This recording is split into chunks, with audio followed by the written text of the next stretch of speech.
मोदी सरकार को आंध्र प्रदेश के मुख्यमंत्री चंद्रबाबू नायडू की ओर से सीधी चेतावनी मिली है। राहुल प्रियंका समेत विपक्ष जो कह रहा है उसकी बात मान लो, वरना मैं फिर कोई और रास्ता अख्तियार कर लूंगा। दोस्तों, हूबहू चंद्रबाबू नायडू ने ठीक ऐसे तो नहीं कहा है, लेकिन केंद्र की सरकार के खिलाफ अपने तेवर तो दिखा दिए। और जो तेवर आंध्र प्रदेश के मुख्यमंत्री ने दिखाए हैं, उसके आधार पर मैं कह रहा हूं, नायडू तो राहुल प्रियंका के साथ हो गए। ऐसे में बीजेपी में हलचल तो मचेगी। नमस्कार दोस्तों, मैं हूं परवीन सानी।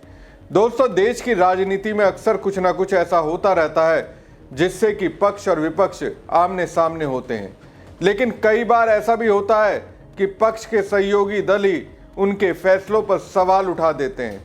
मोदी सरकार ने एक फैसला ऐसा लिया है जिससे एक बैसाखी पूरी तरह से हिल चुकी है। सवाल उठाने लगे हैं। इनकी भाषा राहुल गांधी और प्रियंका गांधी की जैसी हो गई है। दोस्तों, ये और कोई नहीं, आंध्र प्रदेश के मुख्यमंत्री चंद्रबाबू नायडू हैं। नायडू को वही डर सताने लगा है जो डर सरकार के फैसले लेकर कांग्रेस को सता रहा है।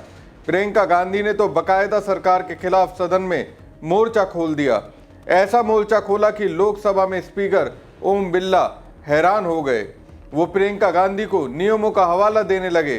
खत्म करूं, महात्मा गांधी जी मेरे परिवार के नहीं थे, लेकिन मेरे परिवार जैसे ही हैं और इस पूरे देश की यही भावना है sir. No, very good sir, इस पूरे देश की यही भावना है। नो, माननीय कहा जा रहा है चंद्रबाबू नायडू सरकार की ओर से लिए गए नए फैसले से बेहद ही नाराज हैं और किसी भी तरह से चाहते हैं वो या तो अपना फैसला वापस ले लें या फिर उसमें सुधार करें। दोस्तों, आंध्र प्रदेश के मुख्यमंत्री चंद्रबाबू नायडू नाराज इसलिए हैं क्योंकि सरकार मनरेगा को नए रूप में लेकर आ रही है और इस नए रूप में एक नियम ऐसा है जिसे झेलने की स्थिति में नायडू की सरकार तो बिल्कुल भी नहीं है। दोस्तों, जब 2004 में मनमोहन सिंह प्रधानमंत्री बने थे और सरकार से बाहर रहकर सोनिया गांधी राष्ट्रीय सलाहकार परिषद NAC की चेयरपर्सन बनी थी, उसी दौर में गांव में बेरोजगारी की समस्या खत्म करने के लिए मनरेगा का जन्म हुआ। मनरेगा को लाने के पीछे की वजह गारंटी के साथ रोजगार दिलाने की थी। ये योजना मनमोहन सरकार की थी, लेकिन दिमाग सोनिया गांधी का माना जाता है। साल 2004 से 2009 तक उथल पुथल वाली यूपीए की गठबंधन सरकार चलाने के बाद भी 2009 में जब कांग्रेस दोबारा सत्ता में आई तो क्रेडिट मनरेगा को गया। 2014 के चुनाव में यूपीए की हार हुई। नई सरकार की कमान संभालते पीएम मोदी ने कांग्रेस की विफलताओं का स्मारक कहते हुए मनरेगा लागू रखा।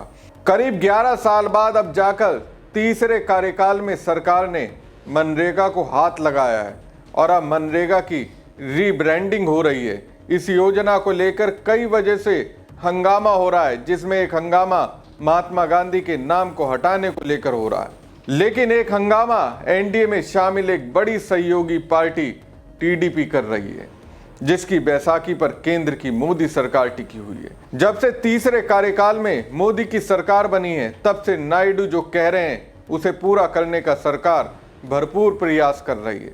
नायडू की नाराजगी का जोखिम मोदी शाह किसी भी कीमत पर नहीं उठाना चाहते हैं, इसलिए कई बिल को पास कराने के लिए वो आंध्र प्रदेश के मुख्यमंत्री चंद्रबाबू नायडू के सामने नतमस्तक होते रहे। अब मोदी के जी राम जी में एक नियम को नायडू ने उनके जी का जंजाल बना दिया है। अब ये जी का जंजाल केंद्र की सरकार के लिए क्या है, चलिए उससे आपको वाकिफ कराते हैं। दरअसल 2006 से अब तक मनरेगा में गारंटी वाला रोजगार देने के लिए सारे पैसे केंद्र सरकार देती रही है और हर राज्य में मजदूरी के अलग अलग रेट हैं। मनरेगा का नाम जब विकसित भारत जी राम जी होगा, तब पैसे देने की पुरानी व्यवस्था भी बदल जाएगी और यहीं से दोस्तों आंध्र प्रदेश की टीडीपी सरकार के लिए मुसीबतें बढ़ने वाली हैं। वो इसलिए क्योंकि मोदी सरकार ने प्लान बनाया है कि मनरेगा की मजदूरी चुकाने के लिए केवल केंद्र सरकार पैसा नहीं देगी, राज्य सरकारों को भी अपनी जेब ढीली करनी पड़ेगी। टीडीपी शासित चंद्रबाबू नायडू की आंध्र प्रदेश सरकार ने इस प्रोविजन पर ऑब्जेक्शन उठाया है। इंडियन एक्सप्रेस से आंध्र प्रदेश के वित्त मंत्री ने कहा कि फंड शेयर करने की शर्त चिंताजनक है। अगर हमें अपने हिस्से के तौर पर बड़ी रकम लगानी पड़े तो इससे राज्य पर काफ़ी बोझ पड़ेगा। आर्थिक तंगी से जूझ रहे आंध्र प्रदेश जैसे राज्य के लिए ये चिंता की बात है। हालांकि अभी हमने योजना की पूरी जानकारी नहीं देखी है। वित्त मंत्री केशव ने ये तो नहीं कहा कि वो नए बदलावों का विरोध कर रहे हैं, बल्कि कहा कि पहले स्टडी करेंगे। उन्होंने 2 और प्रावधानों की तारीफ की। 1 साल में कम से कम 125 दिन रोजगार की गारंटी मिलेगी, मजदूरी के पैसे हर हफ्ते मिल जाएंगे, लेकिन अपनी जेब से पहले से ज्यादा रकम देने को तैयार नहीं है। नायडू चाहते हैं पहले मनरेगा में जिस तरह से केंद्र सरकार फंडिंग करती थी अब भी वैसे ही करे। दोस्तों, जी राम जी में फंडिंग को लेकर राज्यों के हिसाब से 3 अलग फॉर्मूलों पर काम हो रहा है। उत्तर पूर्व के राज्यों हिमालय, उत्तराखंड, जम्मू कश्मीर जैसे राज्यों में मजदूरी के लिए 90/10 का फॉर्मूला है, जिसमें केंद्र सरकार 90% पैसा देगी और 10% राज्यों को देने होंगे। वहीं जहां विधानसभा नहीं है वहां सारा पैसा केंद्र सरकार देगी। बड़े राज्यों या विधानसभा वाले केंद्र शासित प्रदेश में रेशो 60/40 का होगा, जिसमें केंद्र सरकार 60% और राज्य सरकार को 40% चुकाना होगा। अब दोस्तों, ऐसे में सवाल है कि आंध्र प्रदेश के सीएम नायडू के दबाव में आकर जी राम जी में वही रेशो रहेगा जो मनरेगा में मिलता रहा, या फिर सरकार अपनी जिद पर अड़ी रहेगी। अब अगर अपनी जिद पर केंद्र सरकार अड़ी रही तो फिर चंद्रबाबू नायडू को अपनी राजनीति के लिए दूसरा विकल्प ढूंढना ही पड़ेगा। दोस्तों, मनरेगा कानून से लागू हुआ था। मोदी सरकार भी मनरेगा बदलने के लिए नया कानून लेकर आ रही है, जिसके लिए संसद में बिल आ रहा है। सरकार नया कानून विकसित भारत गारंटी फॉर रोजगार एंड आजीविका मिशन ग्रामीण ला रही है। हालांकि अभी साफ नहीं है कि मनरेगा रहेगा या खत्म हो जाएगा, क्योंकि नए बिल में महात्मा गांधी का नाम नहीं है। लेकिन नए बिल का मॉडल मनरेगा जैसा है, इसलिए कांग्रेस की अगुवाई में विपक्ष आरोप लगा रहा है कि सरकार मनरेगा से महात्मा गांधी का नाम हटा रही है। प्रियंका गांधी ने विरोध करने में लीड ले ली। विपक्ष के तमाम बड़े नेता सरकार को घेर रहे हैं कि सरकार महात्मा गांधी का अपमान कर रही है। नए और पुराने मनरेगा में 4-5 बुनियादी बदलाव होने जा रहे हैं। एक तो नाम बदला जाएगा, दूसरा गारंटी वाले रोजगार के दिन 100 से बढ़कर 125 दिन हो जाएंगे। मजदूरी का पैसा अब राज्यों को भी देना होगा। 15 दिन में मिलने वाले मजदूरी अब हर हफ्ते मिलेगी और सालों भर चलने वाले काम अब खेती के सीजन में बंद रहेंगे। बुआई और कटाई के मौसम में 60 दिन काम बंद कर दिया जाएगा। इसका उद्देश्य बुआई और कटाई के समय मजदूरों की कमी नहीं होने देना है। दोस्तों, 2006 से मनरेगा लागू होने के बाद से करीब 12.25 लाख करोड़ खर्च हो चुके थे। आधे से ज्यादा 7.8 लाख करोड़ तो मोदी सरकार के समय में खर्च हुए। योजना में बदलाव के लिए सरकार का तर्क यह है कि 2011 से 12 के मुकाबले ग्रामीण बेरोजगारी 25.7% से घटकर 2023 से 24 में 4.8%। वहीं दूसरा तर्क फर्जीवाड़े को लेकर है। इसमें सरकार के 194 करोड़ रुपए लूट लिए गए। लेकिन इन सब के बीच मेरे जहन में इस सवाल है, आखिर मनरेगा का नाम जी राम जी करने की जरूरत सरकार को क्यों पड़ी? आपकी क्या राय है? अपनी राय कमेंट बॉक्स में जरूर दीजिएगा। साथ ही पेज को ज्यादा से ज्यादा लाइक और शेयर कीजिएगा। धन्यवाद। सर, महात्मा गांधी मनरेगा में 90% अनुदान केंद्र से आता था। इस विधेयक द्वारा ज्यादातर प्रदेशों में अब 60% आएगा। इसको घटाया गया है। ओके सर, इससे प्रदेशों की अर्थव्यवस्था पर बहुत भार होगी और खास तौर से ये वे प्रदेश जिनकी अर्थव्यवस्था पहले से ही केंद्र की ओर से जीएसटी के बकाये के इंतजार में है। ओके, माननीय सदस्य।